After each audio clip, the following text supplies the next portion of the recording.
Garth Ennis and Steve Dillon's comic book series Preacher was one of the most controversial books released in the 1990s, and probably still one of the most controversial books being published today. Despite all of this, it was a critical and commercial smash hit. But here are a few things you might not have known about Preacher.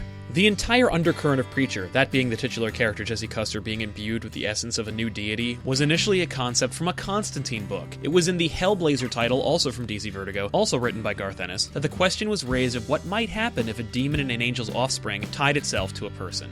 Preacher has almost made it to both TV and film several times. One such attempt was made back in the mid to late 1990s and involved indie movie director Kevin Smith's production company View Askew Productions and X-Men actor James Marsden as Jesse Custer. An Arseface mask was even produced, which perfectly depicted the disfigured comic book team.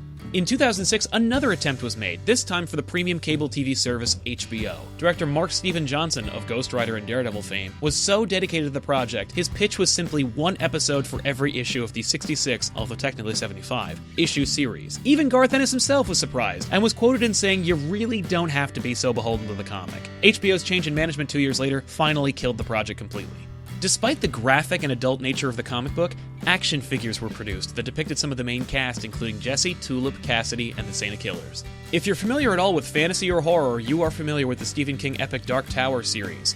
Well, apparently it's said to have been partially inspired by the Preacher comic book series. Well, there you have it. Now you're ready to tune into the AMC Preacher series and impress your viewing party with your Preacher prowess. And pick up the first trade of the series below this video if you don't already own it. No matter how the show turns out, the comic is a true work of art. If you learned something from this video, you can always give it a like and subscribe to the channel and check out all the other great stuff here in Comic Pop. Thank you guys so much for watching.